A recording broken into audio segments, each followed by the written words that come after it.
4 non-canonical Sherlock Holmes short stories by Arthur Conan Doyle. Chapter 1. The Field Bazaar. "I should certainly do it," said Sherlock Holmes.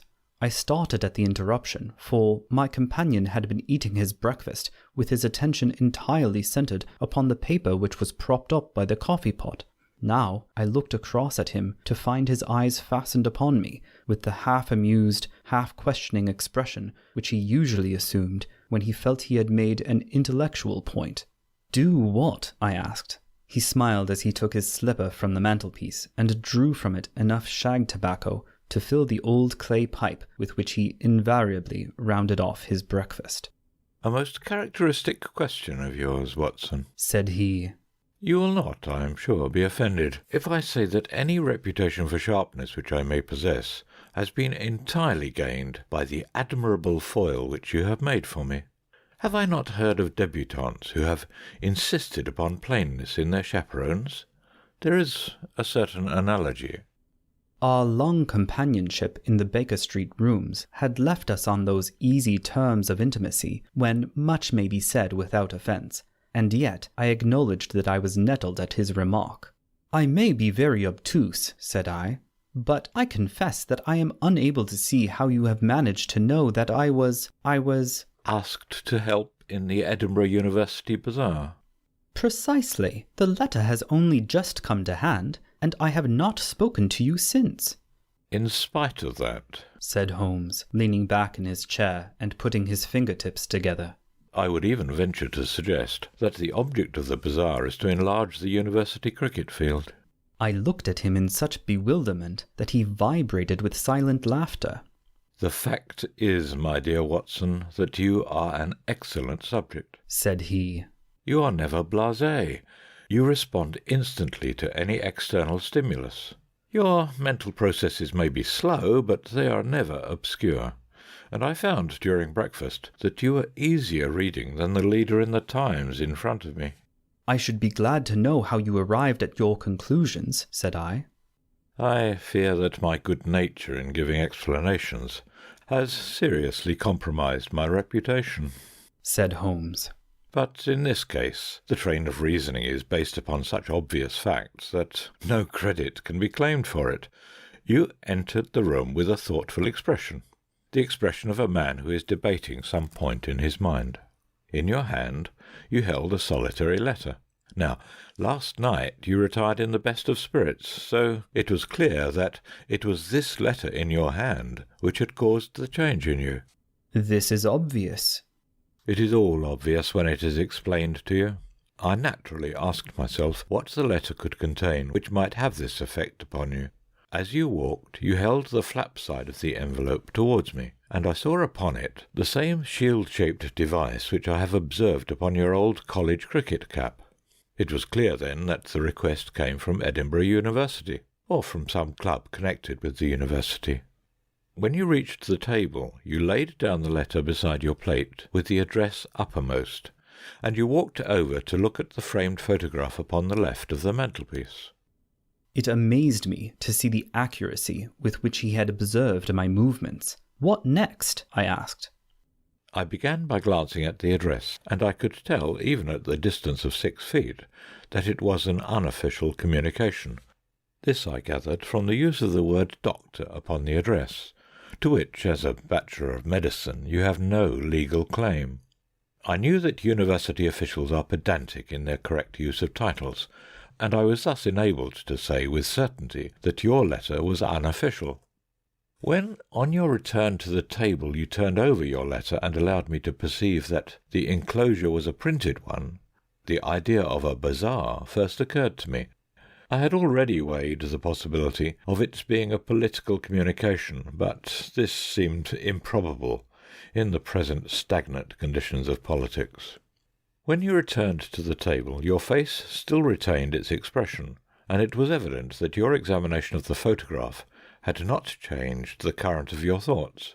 In that case, it must itself bear upon the subject in question. I turned my attention to the photograph, therefore, and saw at once that it consisted of yourself as a member of the Edinburgh University 11, with the pavilion and cricket field in the background. My small experience of cricket clubs has taught me that, next to churches and cavalry ensigns, they are the most debt-laden things upon earth.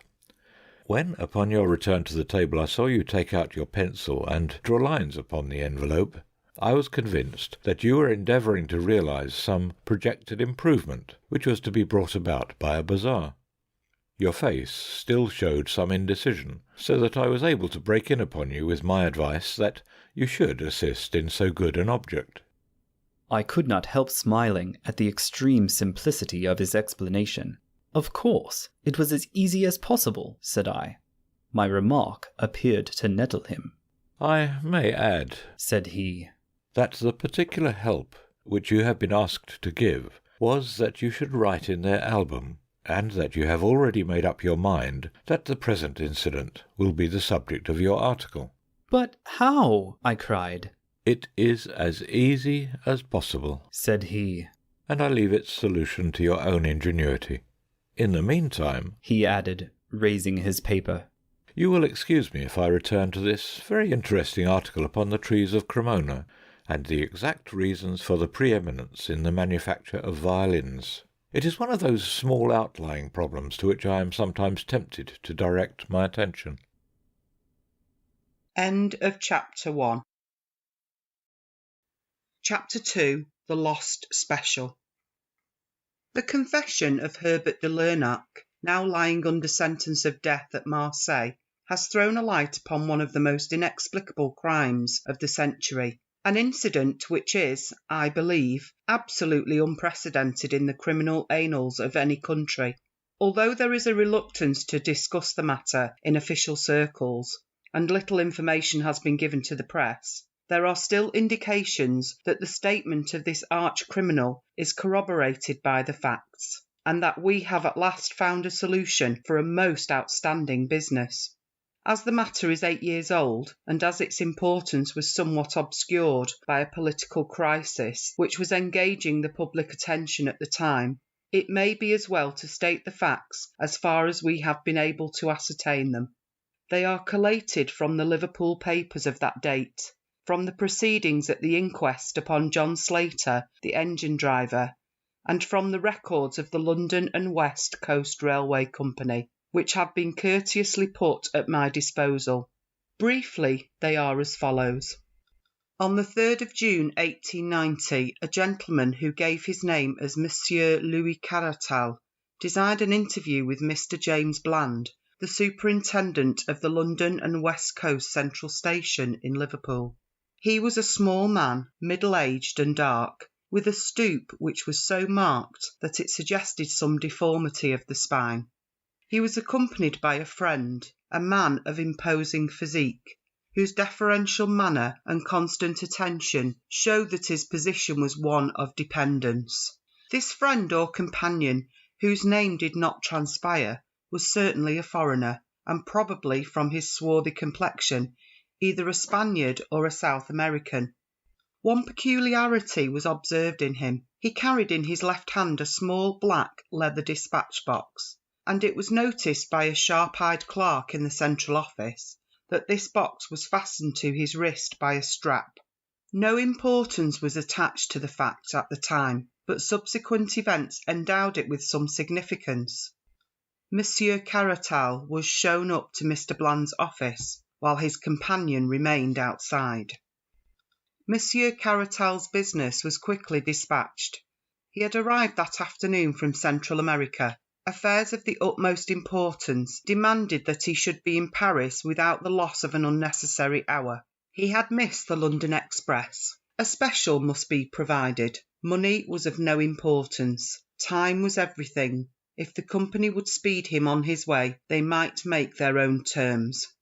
Mr. Bland struck the electric bell, summoned Mr. Potter Hood, the traffic manager, and had the matter arranged in 5 minutes.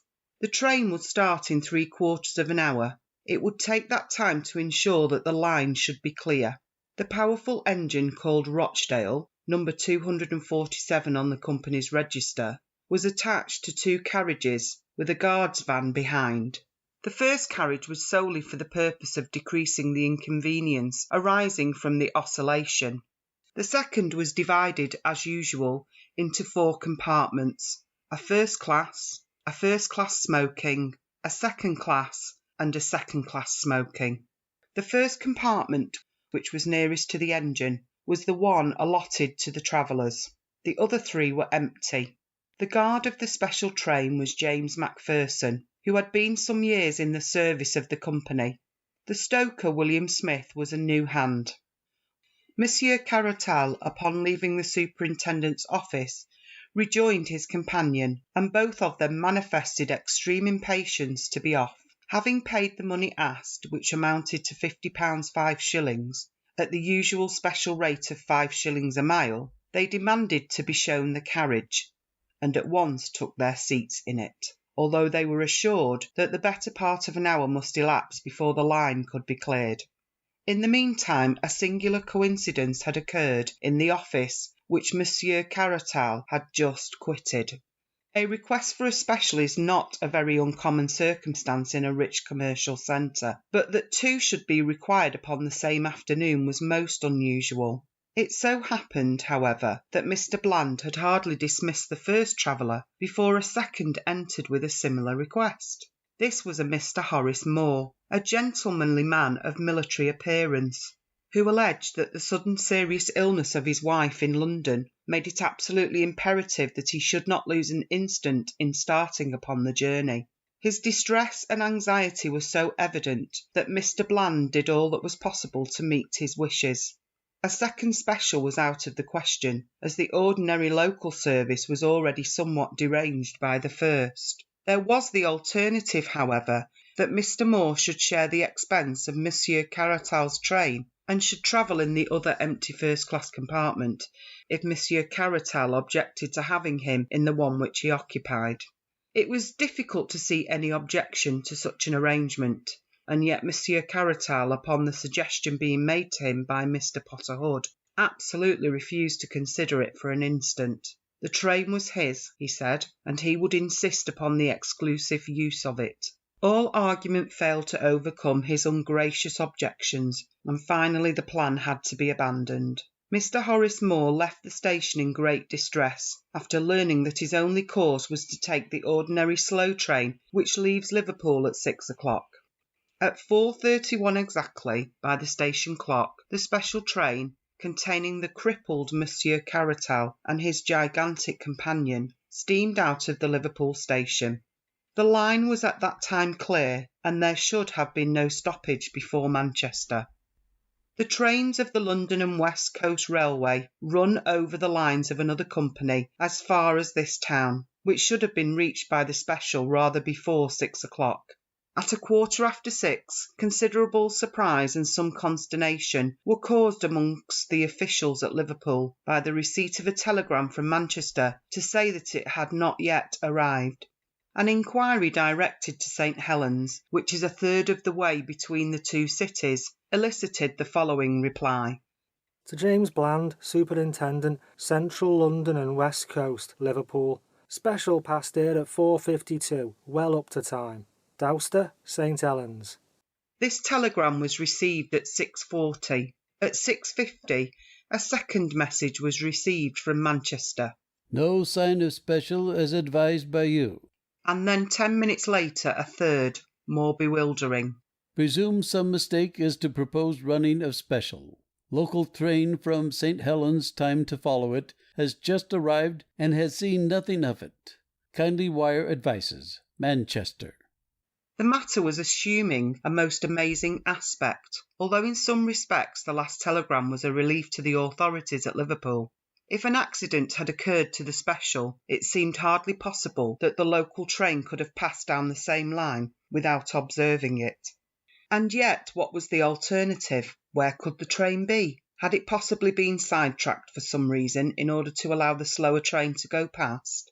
Such an explanation was possible if some small repair had to be effected.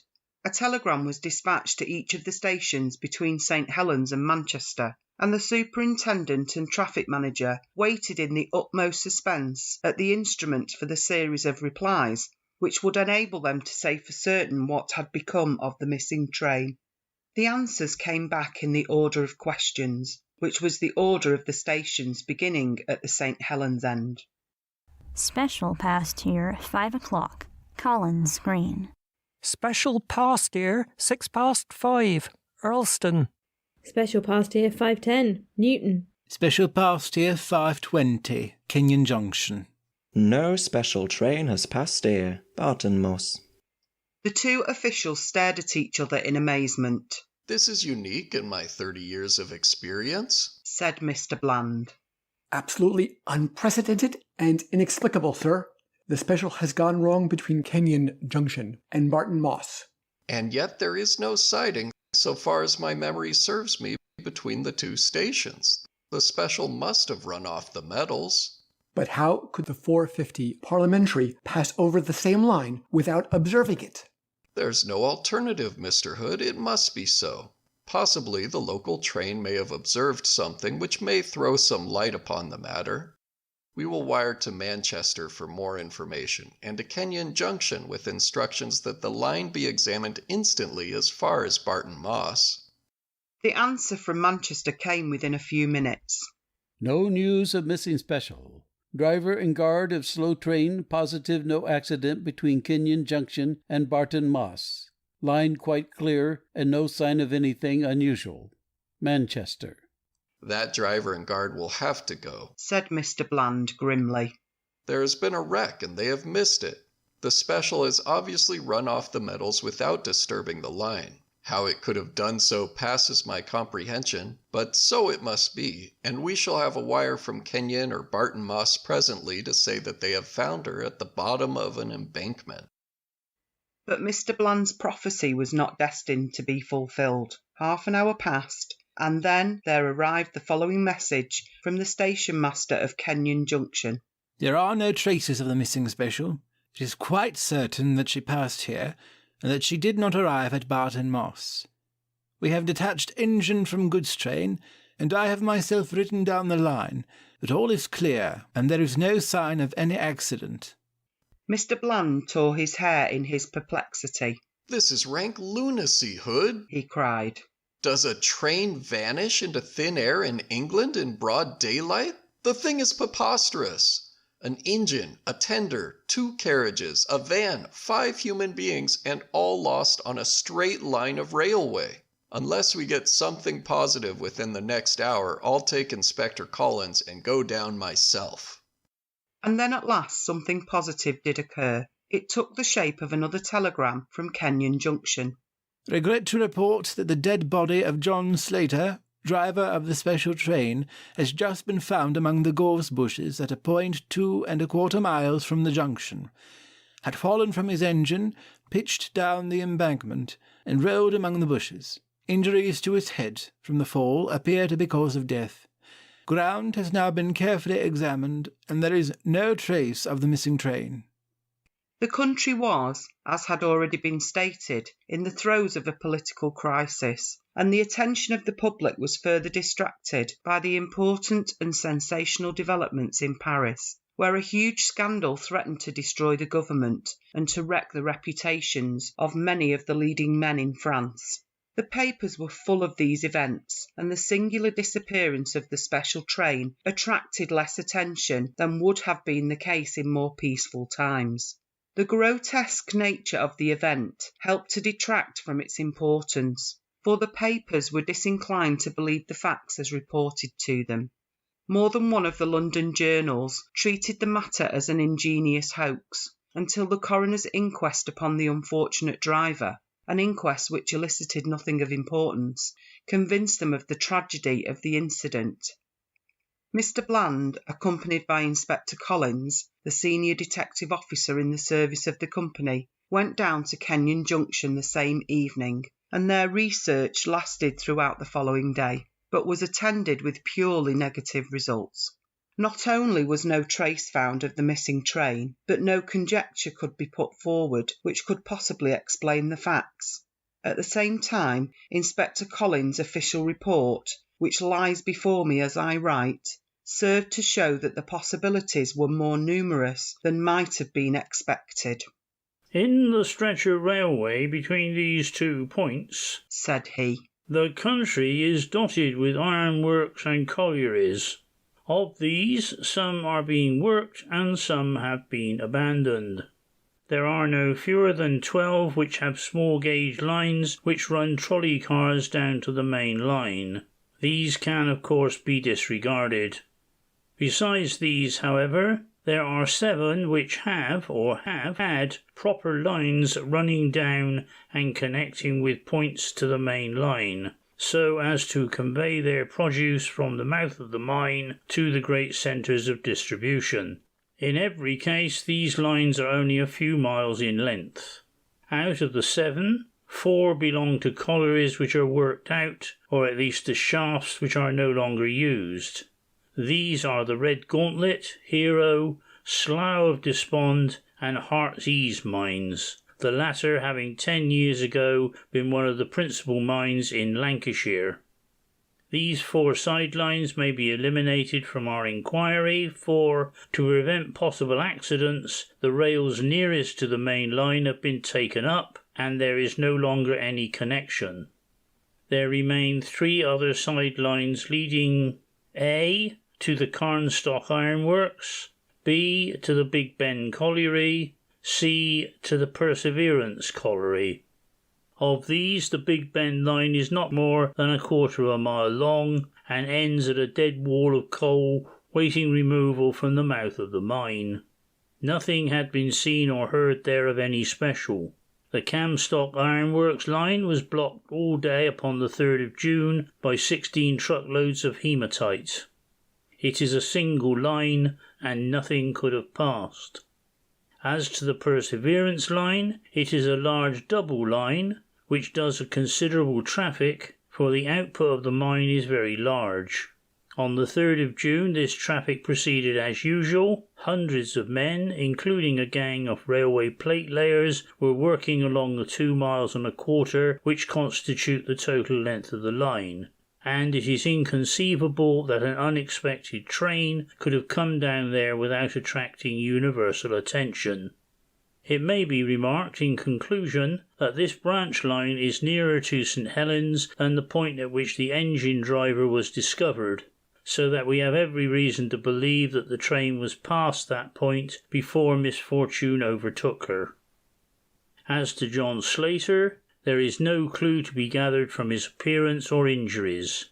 We can only say that, so far as we can see, he met his end by falling off his engine, though why he fell or what became of the engine after his fall is a question upon which I do not feel qualified to offer an opinion.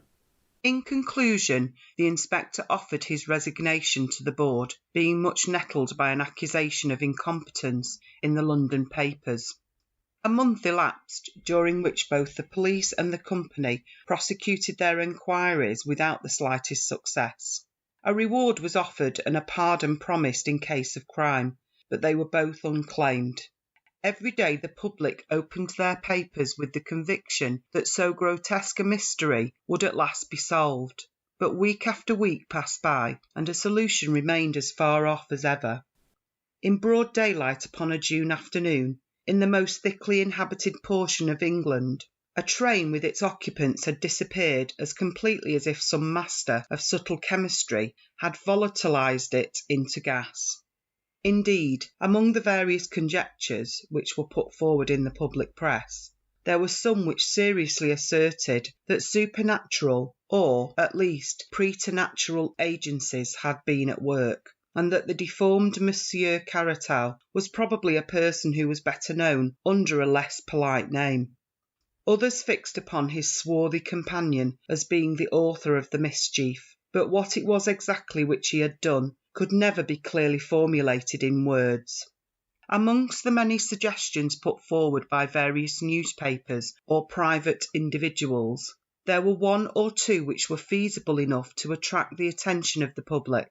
One which appeared in the Times, over the signature of an amateur reasoner of some celebrity at that date, attempted to deal with the matter in a critical and semi-scientific manner. An extract must suffice, although the curious can see the whole letter in the issue of the 3rd of July. It is one of the elementary principles of practical reasoning, he remarked, that when the impossible has been eliminated, the residuum, however improbable, must contain the truth. It is certain that the train left Kenyon Junction. It is certain that it did not reach Barton Moss. It is in the highest degree unlikely, but still possible, that it may have taken one of the 7 available sidelines. It is obviously impossible for a train to run where there are no rails, and therefore we may reduce our improbables to the 3 open lines, namely the Carnstock Ironworks, the Big Ben, and the Perseverance. Is there a secret society of colliers, an English Camorra, which is capable of destroying both train and passengers? It is improbable, but it is not impossible. I confess that I am unable to suggest any other solution. I should certainly advise the company to direct all their energies towards the observation of those 3 lines, and of the workmen at the end of them. A careful supervision of the pawnbrokers' shops of the district might possibly bring some suggestive facts to light. The suggestion coming from a recognised authority upon such matters created considerable interest, and a fierce opposition from those who considered such a statement to be a preposterous libel upon an honest and deserving set of men.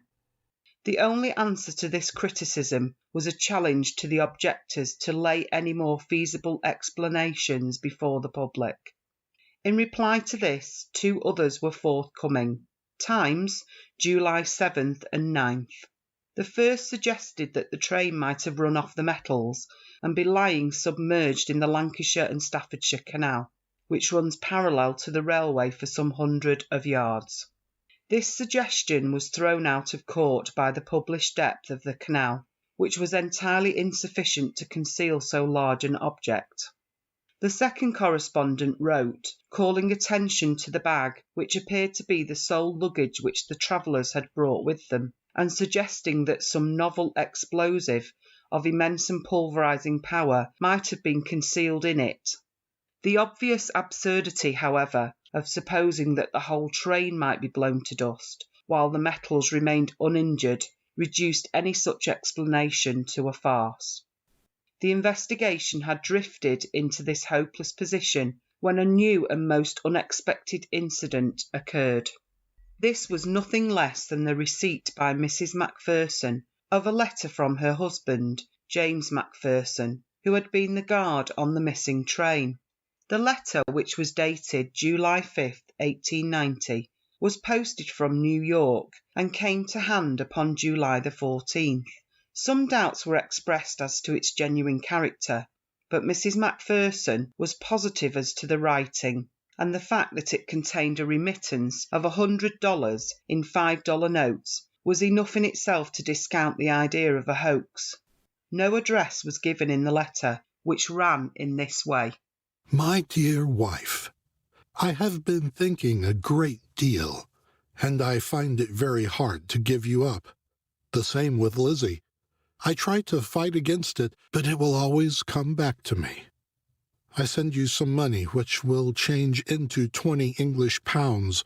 This should be enough to bring both Lizzie and you across the Atlantic, and you will find the Hamburg boats, which stop at Southampton, very good boats, and cheaper than Liverpool. If you could come here and stop at the Johnston House, I would try and send you word how to meet.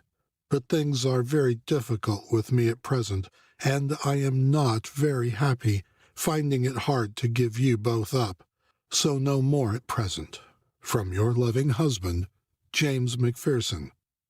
For a time it was confidently anticipated that this letter would lead to the clearing up of the whole matter, the more so as it was ascertained that a passenger who bore a close resemblance to the missing guard had travelled from Southampton under the name of Summers in the Hamburg and New York liner Vistula, which started upon the 7th of June. Mrs. Macpherson and her sister Lizzie Dalton went across to New York as directed, and stayed for 3 weeks at the Johnston House, without hearing anything from the missing man. It is probable that some injudicious comments in the press may have warned him that the police were using them as a bait. However this may be, it is certain that he neither wrote nor came, and the women were eventually compelled to return to Liverpool. And so the matter stood, and has continued to stand up to the present year of 1898. Incredible as it may seem, nothing has transpired during these 8 years which has shed the least light upon the extraordinary disappearance of the special train which contained Monsieur Caratal and his companion. Careful inquiries into the antecedents of the two travellers have only established the fact that Monsieur Caratal was well known as a financier and political agent in Central America, and that during his voyage to Europe he had betrayed extraordinary anxiety to reach Paris. His companion, whose name was entered upon the passenger lists as Eduardo Gomez, was a man whose record was a violent one, and whose reputation was that of a bravo and a bully. There was evidence to show, however, that he was honestly devoted to the interests of Monsieur Caratal, and that the latter, being a man of puny physique, employed the other as a guard and protector. It may be added that no information came from Paris as to what the objects of Monsieur Caratal's hurried journey may have been. This comprises all the facts of the case up to the publication in the Marseille papers of the recent confession of Herbert de Lernac, now under sentence of death for the murder of a merchant named Bonvalot. This statement may be literally translated as follows. It is not out of mere pride or boasting that I give this information, for as that were my object, I could tell a dozen actions of mine which are quite as splendid. But I do it in order that certain gentlemen in Paris may understand that I, who am able here to tell about the fate of Monsieur Caratal, can also tell in whose interest and at whose request the deed was done, unless a reprieve which I am awaiting comes to me very quickly. Take warning, messieurs, before it is too late. You know Herbert de Lernac, and you are aware that his deeds are as ready as his words. Hasten then, or you are lost. At present I shall mention no names. If you only heard the names, what would you not think? But I shall merely tell you how cleverly I did it. I was true to my employers then, and no doubt they will be true to me now. I hope so, and until I am convinced that they have betrayed me, these names, which would convulse Europe, shall not be divulged. But on that day, well, I say no more. In a word, then, there was a famous trial in Paris in the year 1890 in connection with a monstrous scandal in politics and finance. How monstrous that scandal was can never be known save by such confidential agents as myself. The honour and careers of many of the chief men in France were at stake. You have seen a group of ninepins standing, all so rigid and prim and unbending. Then there comes the ball from far away, and pop, pop, pop. There are your ninepins on the floor. Well, imagine some of the greatest men in France as these ninepins, and then this Monsieur Caratal was the ball, which could be seen coming from far away. If he arrived, then it was pop, pop, pop, for all of them. It was determined that he should not arrive. I do not accuse them all of being conscious of what was to happen. There were, as I have said, great financial as well as political interests at stake, and a syndicate was formed to manage the business. Some subscribed to the syndicate, who hardly understood what were its objects, but others understood very well, and they can rely upon it that I have not forgotten their names. They had ample warning that Monsieur Caratal was coming long before he left South America, and they knew that the evidence which he held would certainly mean ruin to all of them. The syndicate had the command of an unlimited amount of money, absolutely unlimited, you understand. They looked round for an agent who was capable of wielding this gigantic power. The man chosen must be inventive, resolute, adaptive, a man in a million. They chose Herbert de Lernac, and I admit that they were right. My duties were to choose my subordinates, to use freely the power which money gives, and to make certain that Monsieur Caratal should never arrive in Paris. With characteristic energy, I set about my commission within an hour of receiving my instructions, and the steps which I took were the very best for the purpose which could possibly be devised. A man whom I could trust was dispatched instantly to South America to travel home with Monsieur Caratal. Had he arrived in time, the ship would never have reached Liverpool. But, alas, it had already started before my agent could reach it. I fitted out a small armed brig to intercept it, but again I was unfortunate.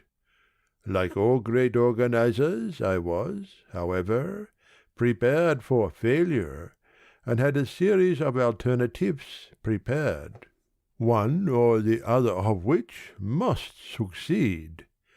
You must not underrate the difficulties of my undertaking, or imagine that a mere commonplace assassination would meet the case. We must destroy not only Monsieur Caratal, but Monsieur Caratal's documents, and Monsieur Caratal's companions also, if we had reason to believe that he had communicated his secrets to them. And you must remember that they were on the alert, and keenly suspicious of any such attempt. It was a task which was in every way worthy of me, for I am always most masterful where another would be appalled. I was all ready for Monsieur Caratal's reception in Liverpool, and I was the more eager because I had reason to believe that he had made arrangements by which he would have a considerable guard from the moment that he arrived in London. Anything which was to be done must be done between the moment of his setting foot upon the Liverpool quay and that of his arrival at the London and West Coast terminus in London. We prepared 6 plans, each more elaborate than the last. Which plan would be used would depend on his own movements. Do what he would, we were ready for him. If he had stayed in Liverpool, we were ready. If he took an ordinary train, an express, or a special, all was ready. Everything had been foreseen and provided for. You may imagine that I could not do all this myself. What would I know of the English railway lines? But money can procure willing agents all the world over, and I soon had one of the acutest brains in England to assist me. I will mention no names, but it would be unjust to claim all the credit for myself. My English ally was worthy of such an alliance. He knew the London and West Coast line thoroughly, and he had the command of a band of workers who were trustworthy and intelligent. The idea was his, and my own judgment was only required in the details. We brought over several officials, amongst whom the most important was James Macpherson, whom we had ascertained to be the guard most likely to be employed upon a special train. Smith, the stoker, was also in our employ. John Slater, the engine-driver, had been approached, but had been found to be obstinate and dangerous, so we desisted. We had no certainty that Monsieur Caratal would take a special, but we thought it very probable, for it was of the utmost importance to him that he should reach Paris without delay. It was for this contingency, therefore, that we made special preparations which were complete, down to the last detail, long before his steamer had sighted the shores of England. You will be amused to learn that there was one of my agents in the pilot boat which brought that steamer to its moorings.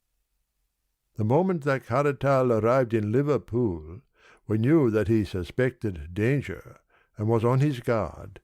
He had brought with him, as an escort, a dangerous fellow named Gomez, a man who carried weapons, and was prepared to use them. This fellow carried Caratal's confidential papers for him, and was ready to protect either them or his master. The probability was that Caratal had taken him into his counsel, and that to remove Caratal, without removing Gomez, would be a mere waste of energy. It was necessary that they should be involved in a common fate, and our plans to that end were much facilitated by their request for a special train. On that special train you will understand that 2 out of the 3 servants of the company were really in our employ, at a price which would make them independent for a lifetime. I do not go so far as to say that the English are more honest than any other nation, but I have found them more expensive to buy. I have already spoken of my English agent, who is a man with a considerable future before him, unless some complaint of the throat carries him off before his time. He had charge of all arrangements at Liverpool, whilst I was stationed at the inn at Kenyon, where I awaited a cipher signal to act. When the special was arranged for, my agent instantly telegraphed to me and warned me how soon I should have everything ready. He himself, under the name of Horace Moore, applied immediately for a special also, in the hope that he would be sent down with Monsieur Caratal, which might, under certain circumstances, have been helpful to us. If, for example, our great coup had failed, it would then have become the duty of my agent to have shot them both and destroyed their papers. Caratal was on his guard, however, and refused to admit any other traveller.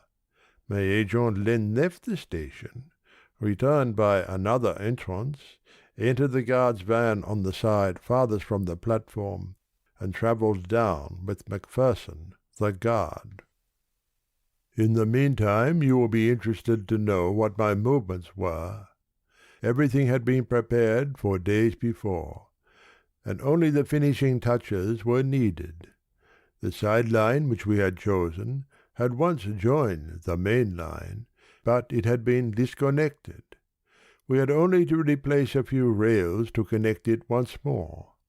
These rails had been laid down as far as could be done without danger of attracting attention, and now it was merely a case of completing a juncture with the line, and arranging the points as they had been before.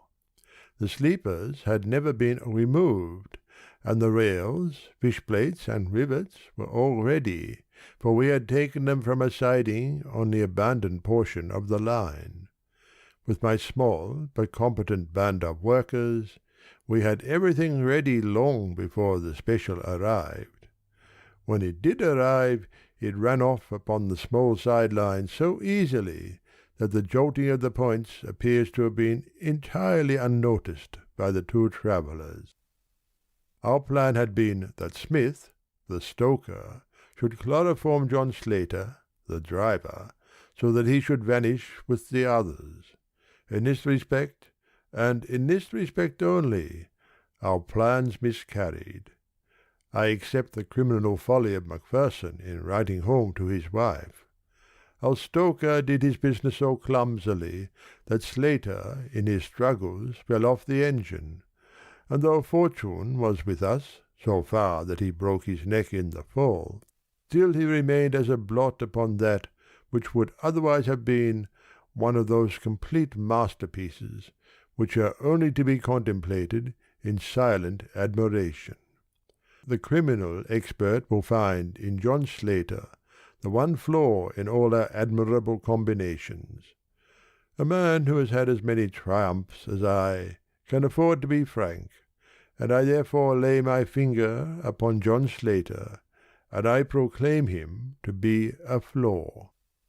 But now I have got our special train upon the small line, 2 kilometres, or rather more than 1 mile, in length, which leads, or rather used to lead, to the abandoned Heartsease mine, once one of the largest coal mines in England.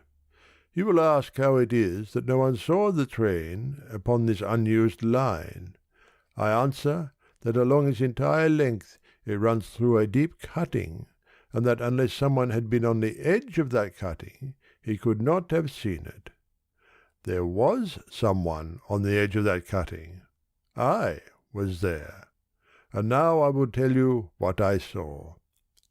My assistant had remained at the points in order that he might superintend the switching off of the train.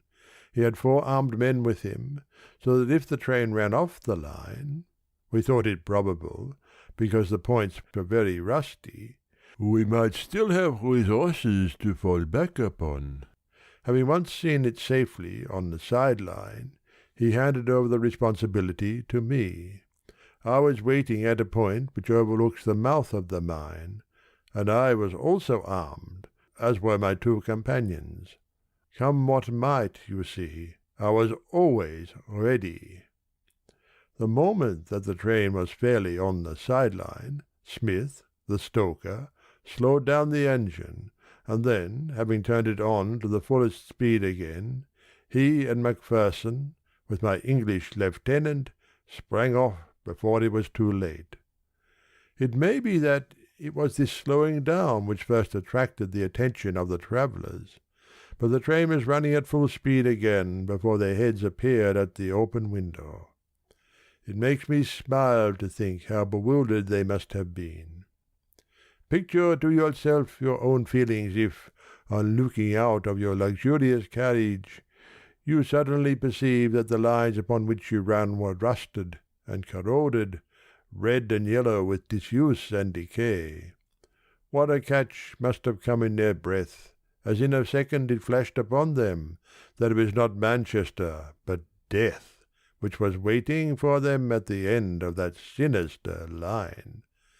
For the train was running with frantic speed, rolling and rocking over the rotten line, while the wheels made a frightful screaming sound upon the rusted surface. I was close to them, and could see their faces. Caratal was praying, I think. There was something like a rosary dangling out of his hand. The other roared like a bull who smells the blood of the slaughter-house. He saw us standing on the bank, and he beckoned to us like a madman. Then he tore at his wrist and threw his dispatch-box out of the window in our direction. Of course, his meaning was obvious. Here was the evidence, and they would promise to be silent if their lives were spared.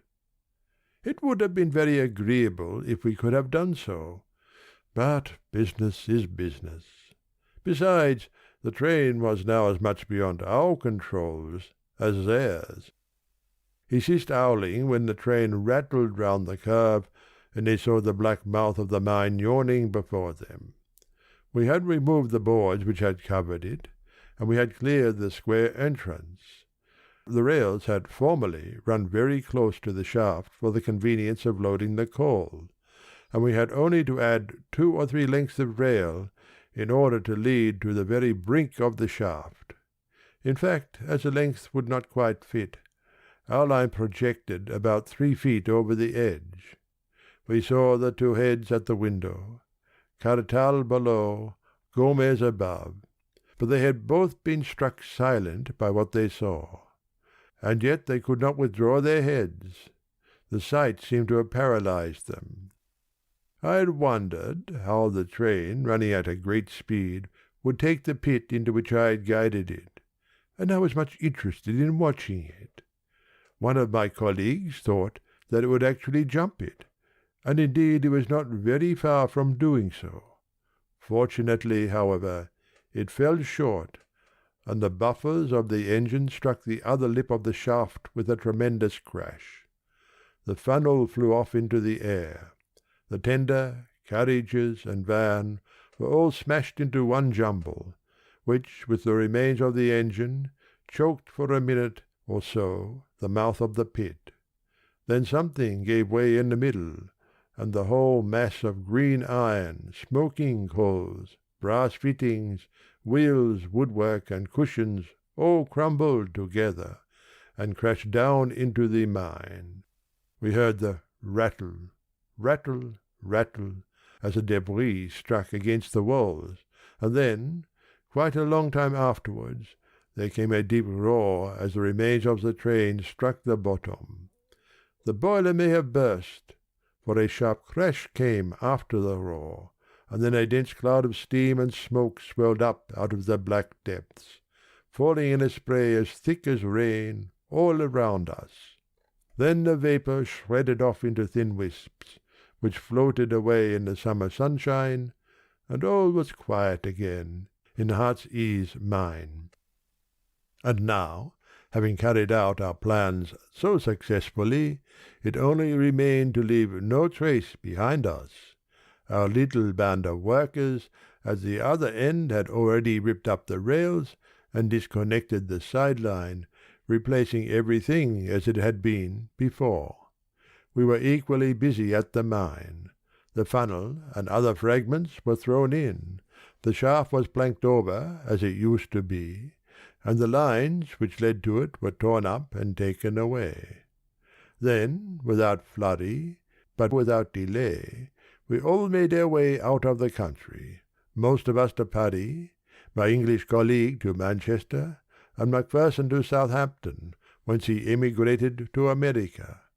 Let the English papers of that date tell how thoroughly we had done our work, and how completely we had thrown the cleverest of their detectives off our track.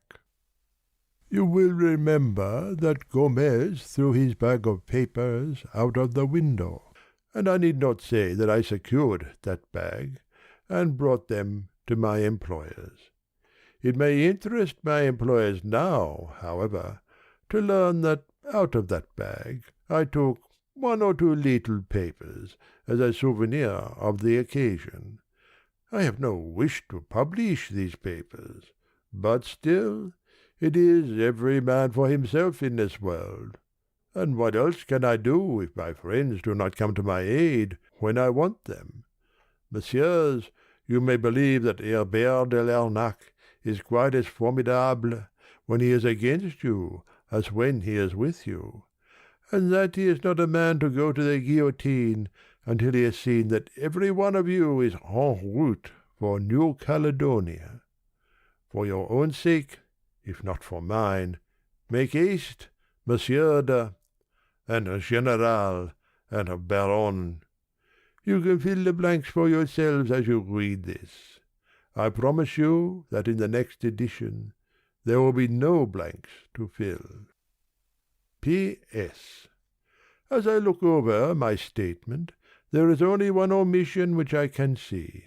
It concerns the unfortunate man Macpherson, who was foolish enough to write to his wife and to make an appointment with her in New York. It can be imagined that when interests like ours were at stake, we could not leave them to the chance of whether a man in that class of life would or would not give away his secrets to a woman. Having once broken his oath by writing to his wife, we could not trust him any more. We took steps, therefore, to ensure that he should not see his wife.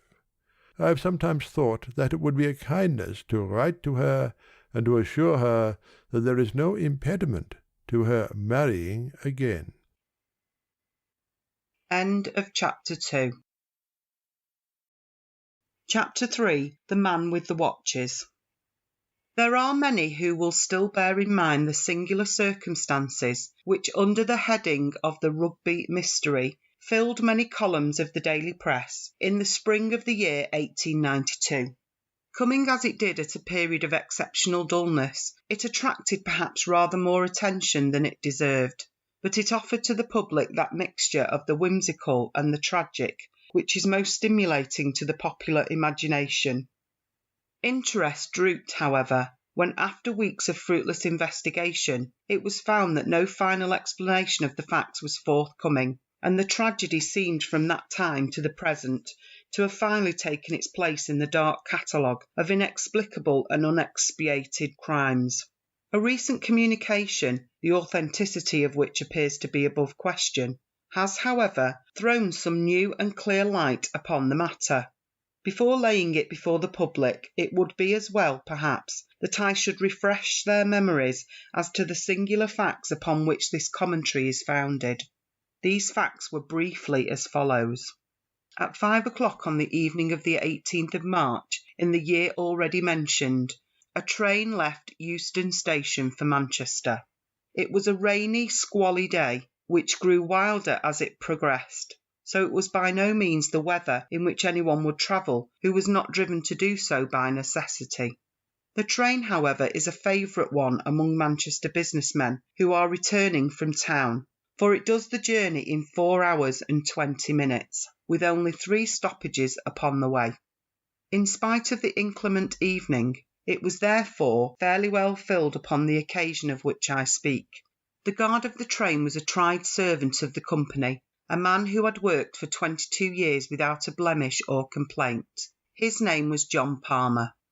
The station clock was upon the stroke of 5, and the guard was about to give the customary signal to the engine driver when he observed 2 belated passengers hurrying down the platform.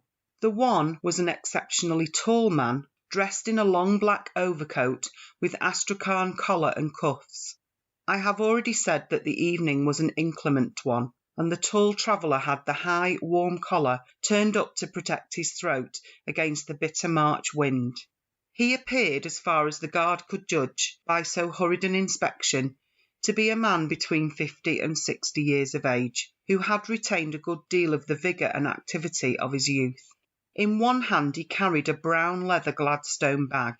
His companion was a lady, tall and erect, walking with a vigorous step which outpaced the gentleman beside her. She wore a long fawn-coloured dust cloak, a black close-fitting toque, and a dark veil which concealed the greater part of her face. The two might very well have passed as father and daughter. They walked swiftly down the line of carriages, glancing in at the windows, until the guard, John Palmer, overtook them. "Now then, sir, look sharp. The train is going," said he. "First class," the man answered. The guard turned the handle of the nearest door. In the carriage which he had opened, there sat a small man with a cigar in his mouth. His appearance seems to have impressed itself upon the guard's memory, for he was prepared afterwards to describe or to identify him. He was a man of 34 or 35 years of age, dressed in some grey material, sharp-nosed, alert, with a ruddy, weather-beaten face, and a small, closely cropped black beard. He glanced up as the door was opened. The tall man paused with his foot upon the step. "This is a smoking compartment. The lady dislikes smoke," said he, looking round at the guard. "All right, here you are, sir," said John Palmer. He slammed the door of the smoking carriage, opened that of the next one, which was empty, and thrust the 2 travellers in. At the same moment he sounded his whistle, and the wheels of the train began to move. The man with the cigar was at the window of his carriage, and said something to the guard as he rolled past him, but the words were lost in the bustle of the departure. Palmer stepped into the guard's van as it came up to him, and thought no more of the incident. 12 minutes after its departure, the train reached Willesden Junction, where it stopped for a very short interval. An examination of the tickets has made it certain that no one either joined or left it at this time, and no passenger was seen to alight upon the platform. At 5:14 the journey to Manchester was resumed, and Rugby was reached at 6:50. the express being 5 minutes late. At Rugby, the attention of the station officials were drawn to the fact that the door of one of the first-class carriages was open. An examination of that compartment and of its neighbour disclosed a remarkable state of affairs. The smoking carriage in which the short, red-faced man with the black beard had been seen was now empty. Save for a half-smoked cigar, there was no trace whatever of its recent occupant. The door of this carriage was fastened. In the next compartment, to which attention had been originally drawn, there was no sign either of the gentleman with the astrakhan collar or of the young lady who accompanied him. All 3 passengers had disappeared. On the other hand, there was found upon the floor of this carriage, the one in which the tall traveller and the lady had been, a young man fashionably dressed and of elegant appearance. He lay with his knees drawn up and his head resting against the farther door, an elbow upon either seat. A bullet had penetrated his heart, and his death must have been instantaneous. No one had seen such a man enter the train, and no railway ticket was found in his pocket. Neither were there any markings upon his linen, nor papers nor personal property which might help to identify him. Who he was, whence he had come, and how he had met his end, were each as great a mystery as what had occurred to the 3 people who had started an hour and a half before from Willesden in those 2 compartments. I have said that there was no personal property which might help to identify him, but it is true that there was one peculiarity about this unknown young man, which was much commented upon at the time. In his pockets were found no fewer than 6 valuable gold watches, 3 in the various pockets of his waistcoat, 1 in his ticket pocket, 1 in his breast pocket, and 1 small one set in a leather strap and fastened around his left wrist.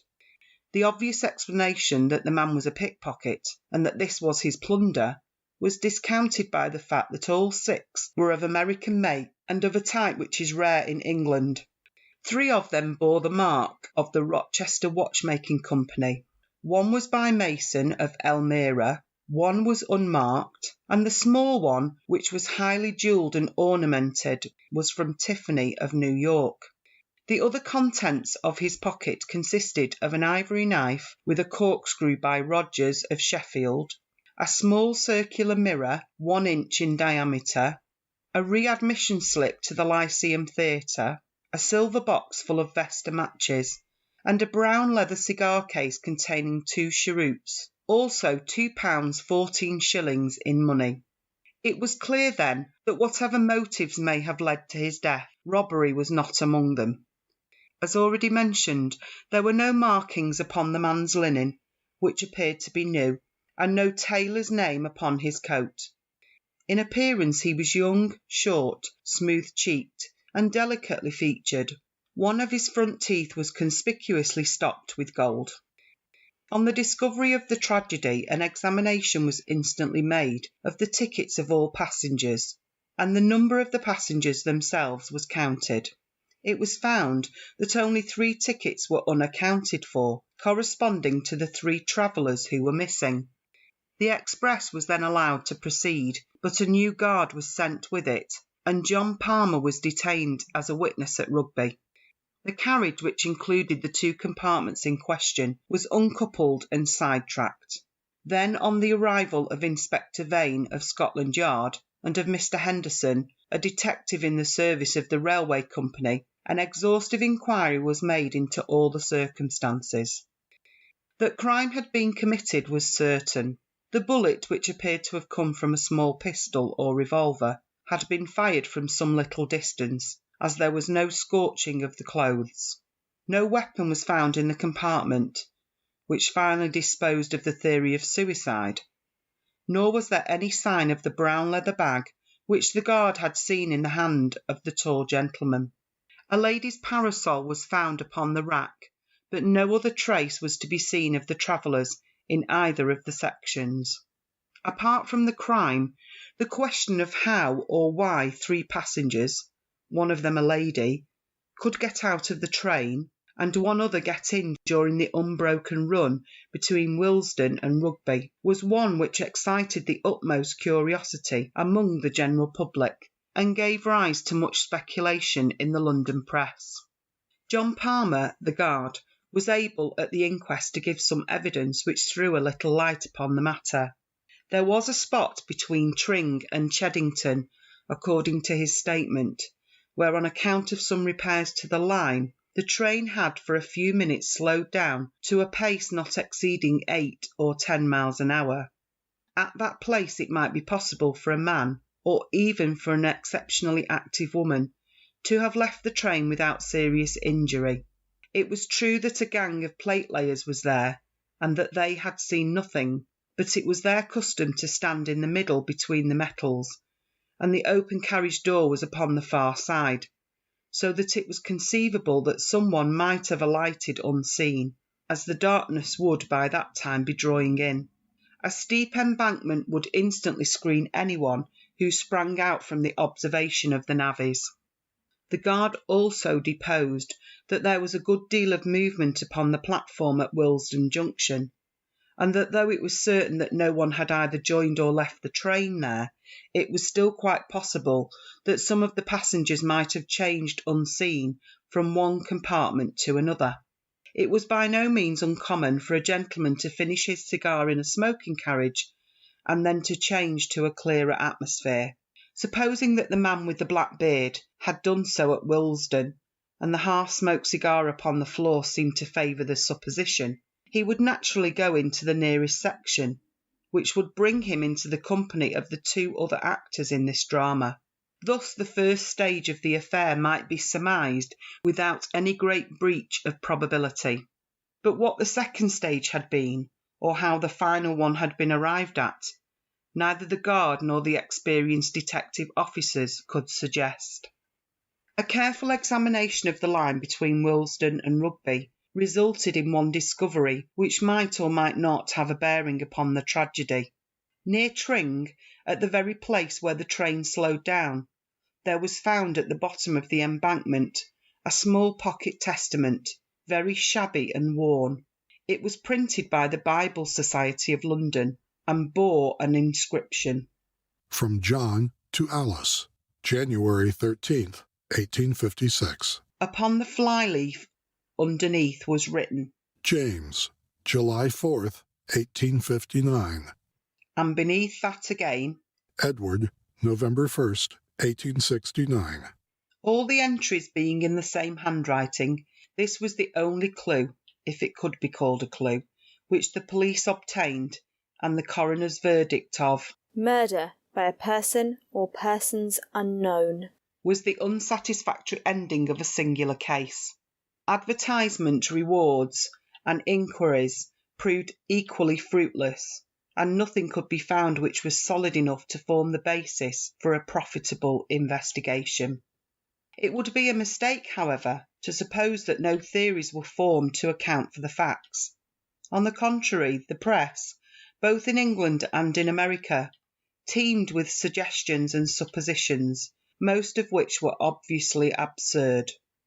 The fact that the watches were of American make, and some peculiarities in connection with the gold stopping of his front tooth, appeared to indicate that the deceased was a citizen of the United States, though his linen, clothes, and boots were undoubtedly of British manufacture.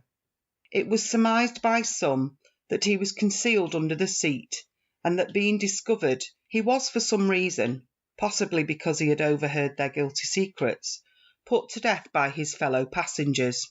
When coupled with generalities as to the ferocity and cunning of anarchical and other secret societies, this theory sounded as plausible as any. The fact that he should be without a ticket would be consistent with the idea of concealment, and it was well known that women played a prominent part in the nihilistic propaganda. On the other hand, it was clear, from the guard's statement, that the man must have been hidden there before the others arrived, and how unlikely the coincidence that conspirators should stray exactly into the very compartment in which a spy was already concealed. Besides, this explanation ignored the man in the smoking carriage, and gave no reason at all for his simultaneous disappearance. The police had little difficulty in showing that such a theory would not cover the facts, but they were unprepared in the absence of evidence to advance any alternative explanation. There was a letter in the Daily Gazette over the signature of a well-known criminal investigator, which gave rise to considerable discussion at the time. He had formed a hypothesis which had at least ingenuity to recommend it, and I cannot do better than append it in his own words. "Whatever may be the truth," said he, "it must depend upon some bizarre and rare combination of events, so we need have no hesitation in postulating such events in our explanation. In the absence of data, we must abandon the analytic or scientific method of investigation, and must approach it in the synthetic fashion. In a word, instead of taking known events and deducing from them what has occurred, we must build up a fanciful explanation, if it will only be consistent with known events. We can then test this explanation by any fresh facts which may arise. If they all fit into their places, the probability is that we are upon the right track, and with each fresh fact this probability increases in a geometrical progression until the evidence becomes final and convincing.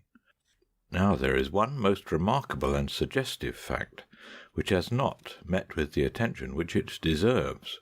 There is a local train running through Harrow and King's Langley, which is timed in such a way that the express must have overtaken it at or about the period when it eased down its speed to 8 miles an hour, on account of the repairs of the line.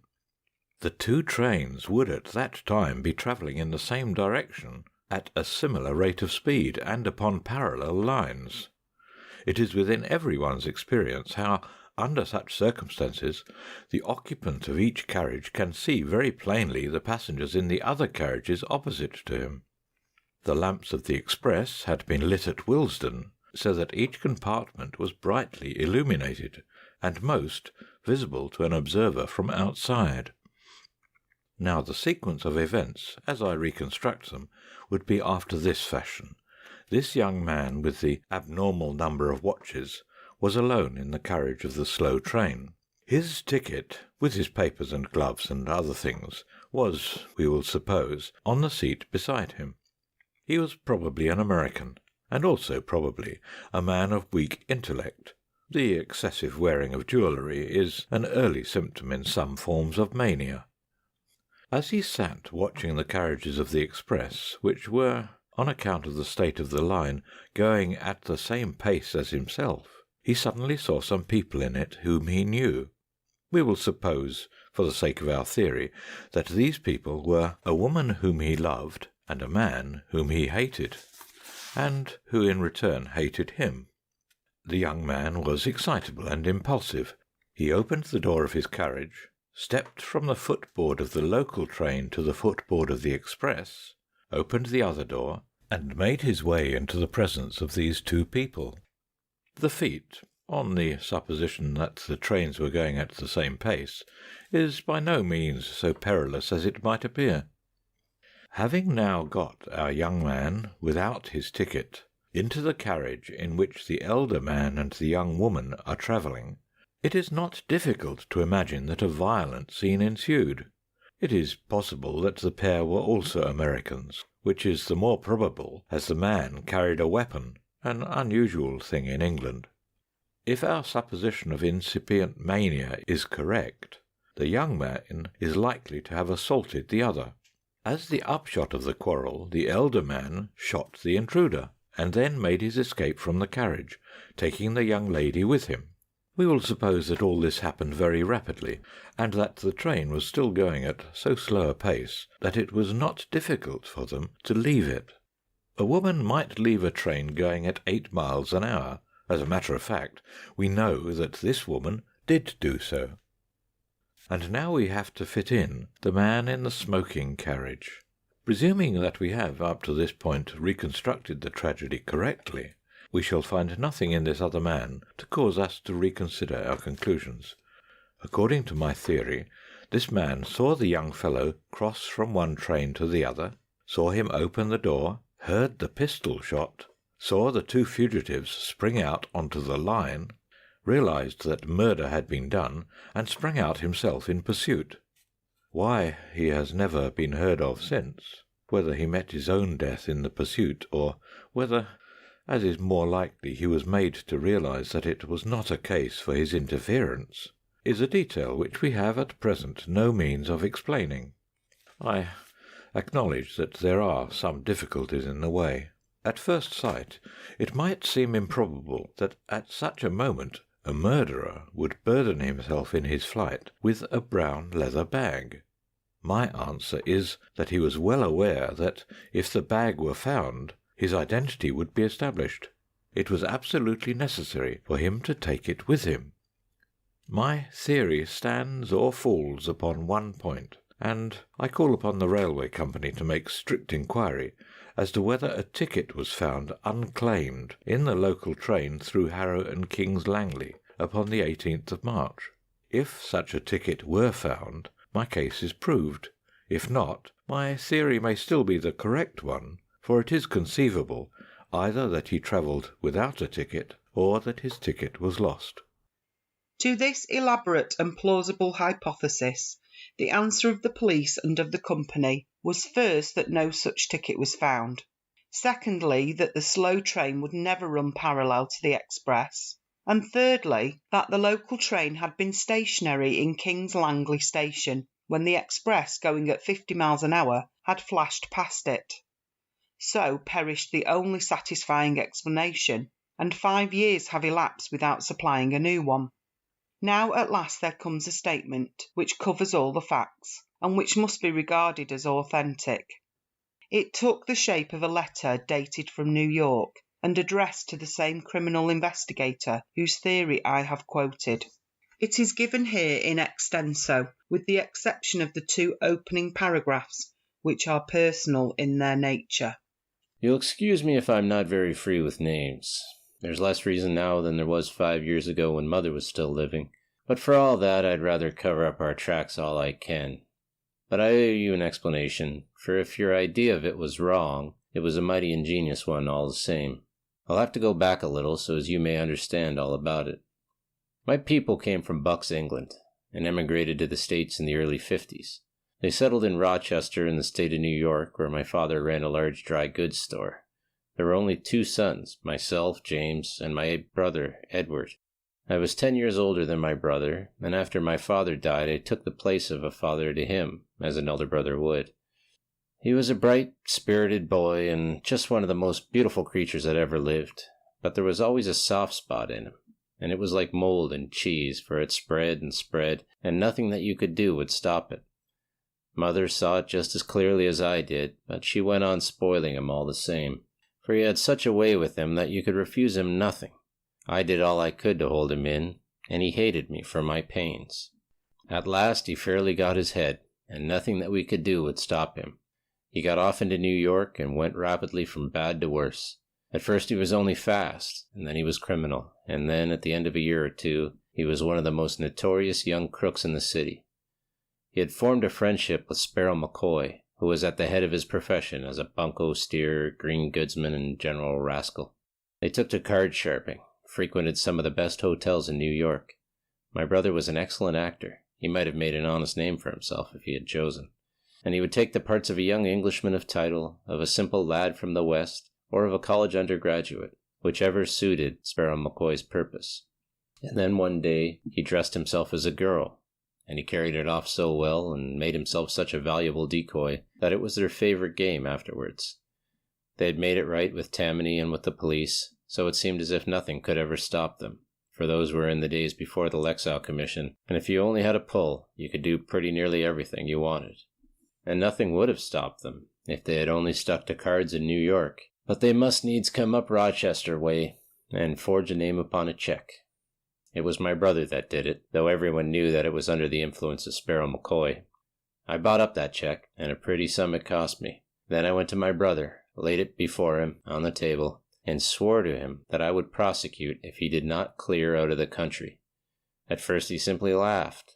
I could not prosecute, he said, without breaking our mother's heart, and he knew that I would not do that.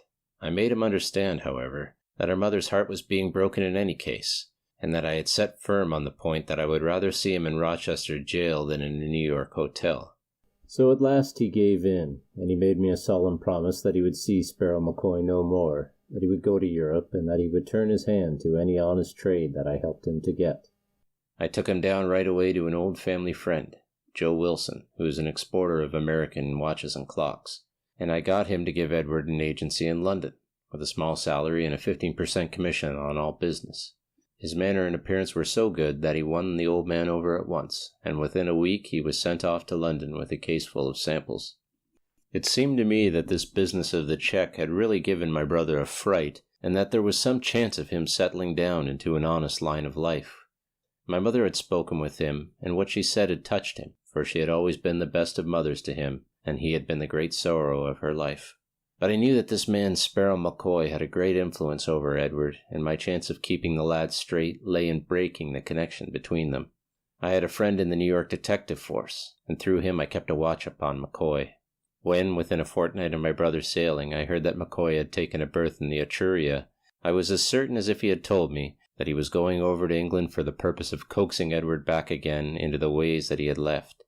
In an instant I had resolved to go also, and to pit my influence against McCoy's. I knew it was a losing fight, but I thought, and my mother thought, that it was my duty. We passed the last night together in prayer for my success, and she gave me her own testament that my father had given her on the day of their marriage in the old country, so that I might always wear it next my heart. I was a fellow traveller on the steamship with Sparrow McCoy, and at least I had the satisfaction of spoiling his little game for the voyage. The very first night I went into the smoking room, found him at the head of a card table, with a half-dozen young fellows who were carrying their full purses and their empty skulls over to Europe. He was settling down for his harvest, and a rich one it would have been, but I soon changed all that. "Gentlemen," said I, "are you aware whom you are playing with?" "What's that to you? You mind your own business," said he with an oath. "Who is it, anyway?" asked one of the dudes. "He's Sparrow McCoy, the most notorious card sharper in the States." Up he jumped with a bottle in his hand, but he remembered that he was under the flag of the effete old country, where law and order run, and Tammany has no pull. Jail and the gallows wait for violence and murder, and there's no slipping out by the back door on board an ocean liner. "Prove your words, you—" said he. "I will," said I. "If you will turn up your right sleeve to the shoulder, I will either prove my words, or I will eat them." He turned white and said not a word. You see, I knew something of his ways, and I was aware of that part of the mechanism which he and all such sharpers use consists of an elastic down the arm with a clip just above the wrist. It is by means of this clip that they withdraw from their hands the cards which they do not want, while they substitute other cards from another hiding place. I reckoned on it being there, and it was. He cursed me, slunk out of the saloon, and was hardly seen again during the voyage. For once, at any rate, I got level with Mr. Sparrow McCoy. But he soon had his revenge upon me, for when it came to influencing my brother, he outweighed me every time. Edward had kept himself straight in London for the first few weeks, and had done some business with his American watches, until this villain came across his path once more. I did my best, but the best was little enough. The next thing I heard, there had been a scandal at one of the Northumberland Avenue hotels. A traveller had been fleeced of a large sum by two Confederate card sharpers, and the matter was in the hands of Scotland Yard. The first I learned of it was in the evening paper, and I was at once certain that my brother and McCoy were back at their old games. I hurried at once to Edward's lodgings. They told me that he and a tall gentleman, whom I recognized as McCoy, had gone off together, and that he had left the lodgings and taken his things with him. The landlady had heard them give several directions to the cabman, ending with Euston Station, and she had accidentally overheard the tall gentleman saying something about Manchester. She believed that that was their destination. A glance at the timetable showed me that the most likely train was at 5, though there was another at 4:35 which they might have caught. I had only time to get the later one, but found no sign of either of them at the depot or on the train. They must have gone on by the earlier one, so I determined to follow them to Manchester and search for them in the hotels there. One last appeal to my brother by all that he owed to my mother might even now be the salvation of him. My nerves were overstrung, and I lit a cigar to study them. At that moment, just as the train was moving off, the door of my compartment was flung open, and there were McCoy and my brother on the platform. They were both disguised, and with good reason, for they knew that the London police were after them. McCoy had a great astrakhan collar drawn up, so that only his eyes and his nose were showing. My brother was dressed like a woman, with a black veil half down his face, but of course it did not deceive me for an instant, nor would it have done so even if I had not known that he had often used such a dress before. I started up, and as I did so, McCoy recognized me. He said something, the conductor slammed the door, and they were shown into the next compartment. I tried to stop the train so as to follow them, but the wheels were already moving, and it was too late. When we stopped at Williston, I instantly changed my carriage. It appears that I was not seen to do so, which is not surprising, as the station was crowded with people. McCoy, of course, was expecting me, and he had spent the time between Euston and Williston in saying all he could to harden my brother's heart and set him against me. That is what I fancy, for I had never found him so impossible to soften or to move. I tried this way and I tried that. I pictured his future in an English jail. I described the sorrow of his mother when I came back with the news. I said everything to touch his heart, but all to no purpose. He sat there with a fixed sneer upon his handsome face, while every now and then Sparrow McCoy would throw in a taunt at me, or some word of encouragement to hold my brother to his resolutions. "Why don't you run a Sunday school?" he would say to me, and then in the same breath, "He thinks you have no will of your own. He thinks you're just the baby brother, and that he can lead you where he likes. He's only just finding out that you're a man as well as he." It was those words of his which set me talking bitterly. We had left Williston, you understand, for all this took some time. My temper got the better of me, and for the first time in my life I let my brother see the rough side of me.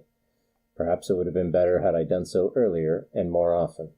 "A man," said I. "Well, I'm glad to have your friend's assurance of it, for no one would suspect it to see you like a boarding-school missy. I don't suppose in all this country there is a more contemptible-looking creature than you are as you sit there with that dolly pinafore upon you." He coloured up at that, for he was a vain man, and he winced from ridicule. "It's only a dust cloak," said he, and he slipped it off. "One has to throw the coppers off one's head, and I had no other way to do it." He took his toque off with the veil attached, and he put both it and the cloak into his brown bag. "Anyway, I don't need to wear it until the conductor comes round," said he. "Nor then either," said I, and taking the bag I slung it with all my force out of the window. "Now," said I, "you'll never make a Mary Jane of yourself while I can help it. If nothing but that disguise stands between you and a jail, then to jail you shall go." That was the way to manage him. I felt my advantage at once. His supple nature was one which yielded to roughness far more readily than to entreaty. He flushed with shame, and his eyes filled with tears. But McCoy saw my advantage also, and was determined that I should not pursue it. "He's my pard, and you shall not bully him," he cried. "He's my brother, and you shall not ruin him," said I. "I believe a spell of prison is the very best way of keeping you apart, and you shall have it, or it will be no fault of mine." "Oh, you would squeal, would you?" he cried, and in an instant he whipped out his revolver. I sprang for his hand, but saw that I was too late, and jumped aside. At the same instant he fired, and the bullet which would have struck me passed through the heart of my unfortunate brother. He dropped without a groan upon the floor of the compartment, and McCoy and I, equally horrified, knelt at each side of him, trying to bring back some signs of life. McCoy still held the loaded revolver in his hand, but his anger against me and my resentment towards him had both for the moment been swallowed up in this sudden tragedy. It was he who first realized the situation. The train was for some reason going very slowly at the moment, and he saw his opportunity to escape. In an instant he had the door open, but I was as quick as he, and jumping upon him, the two of us fell off the footboard and rolled in each other's arms down a steep embankment. At the bottom I struck my head against a stone, and I remembered nothing more. When I came to myself I was lying among some low bushes, not far from the railroad track, and somebody was bathing my head with a wet handkerchief. It was Sparrow McCoy. "I guess I couldn't leave you," said he. "I didn't want to have the blood of two of you on me hands in one day. You loved your brother, I've no doubt, but you didn't love him a cent more than I loved him, though you'll say that I took a queer way to show it. Anyhow, it seems a mighty empty world now that he is gone, and I don't care a continental whether you give me over to the hangman or not." He had turned his ankle in the fall, and there we sat, he with his useless foot, and I with my throbbing head, and we talked and talked until gradually my bitterness began to soften and turn into something like sympathy. What was the use of revenging his death upon a man who was as much stricken by that death as I was? And then as my wits gradually returned, I began to realize also that I could do nothing against McCoy which would not recoil upon my mother and myself. How could we convict him without a full account of my brother's career being made public? The very thing which of all others we wished to avoid. It was really as much our interest as his to cover the matter up, and from being an avenger of crime I found myself changed to a conspirator against justice. The place in which we found ourselves was one of those pheasant preserves which are so common in the old country, and as we groped our way through it I found myself consulting the slayer of my brother as to how far it would be possible to hush it up. I soon realized from what he said that unless there were some papers, of which we knew nothing, in my brother's pockets, there was really no possible means by which the police could identify him or learn how he had got there. His ticket was in McCoy's pocket, and so was the ticket for some baggage which they had left at the depot. Like most Americans, he had found it cheaper and easier to buy an outfit in London than to bring one from New York, so that all his linen and clothes were new and unmarked. The bag containing the dust cloak, which I had thrown out of the window, may have fallen among some bramble patch, where it is still concealed, or may have been carried off by some tramp, or may have come into the possession of the police, who kept the incident to themselves. Anyhow, I have seen nothing about it in the London papers. As to the watches, they were a selection from those which had been entrusted to him for business purposes. It may have been for the same business purposes that he was taking them to Manchester, but, well, it's too late to enter into that. I don't blame the police for being at fault. I don't see how it could have been otherwise. There was just one little clue that they might have followed up, but it was a small one.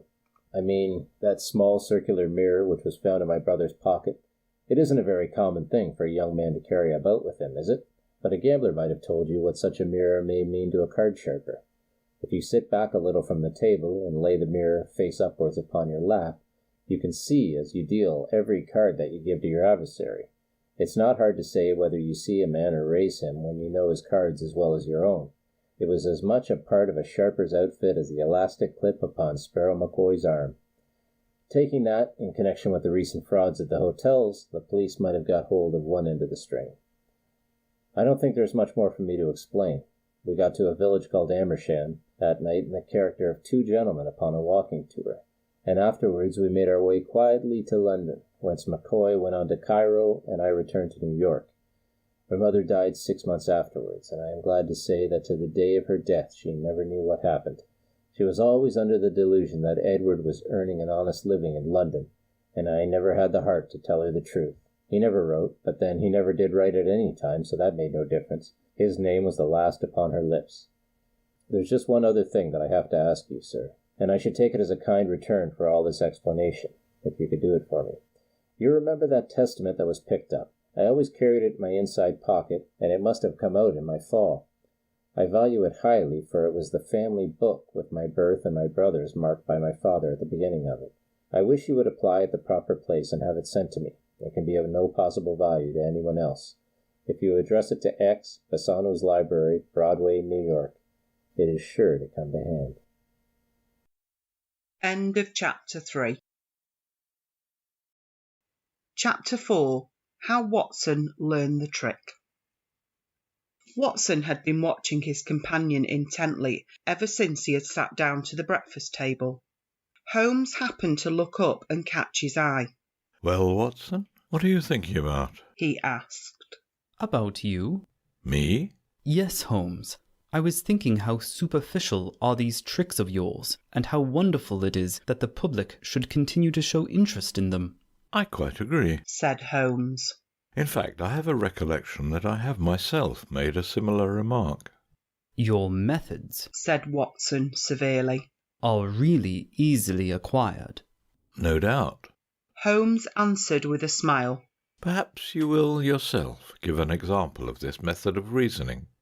With pleasure, said Watson.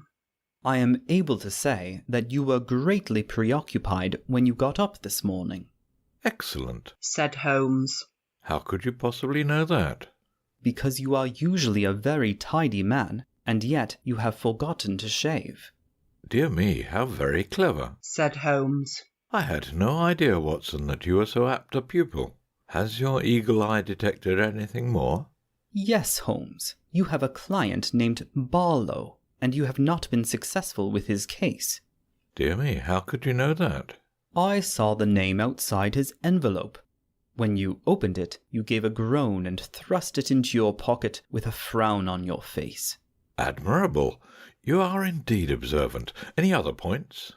I fear, Holmes, that you have taken to financial speculation. How could you tell that, Watson? You opened the paper, turned to the financial page, and gave a loud exclamation of interest. Well, that is very clever of you, Watson. Any more? Yes, Holmes. You have put on your black coat instead of your dressing gown, which proves that you are expecting some important visitor at once. Anything more? I have no doubt that I could find other points, Holmes, but I only give you these few in order to show you that there are other people in the world who can be as clever as you. And some not so clever, said Holmes. I admit that they are few, but I am afraid, dear Watson, that I must count you among them. What do you mean, Holmes? Well, my dear fellow, I fear your deductions have not been so happy as I should have wished. You mean that I was mistaken? Just a little that way, I fear. Let us take the points in their order. I did not shave, because I have sent my razor to be sharpened. I put on my coat, because I have, worse luck, an early meeting with my dentist. His name is Barlow, and the letter was to confirm the appointment. The cricket page is beside the financial one, and I turned to it to find if Surrey was holding its own against Kent. But go on, Watson, go on. It's a very superficial trick, and no doubt you will soon acquire it. End of chapter 4. End of 4 non-canonical Sherlock Holmes short stories by Arthur Conan Doyle.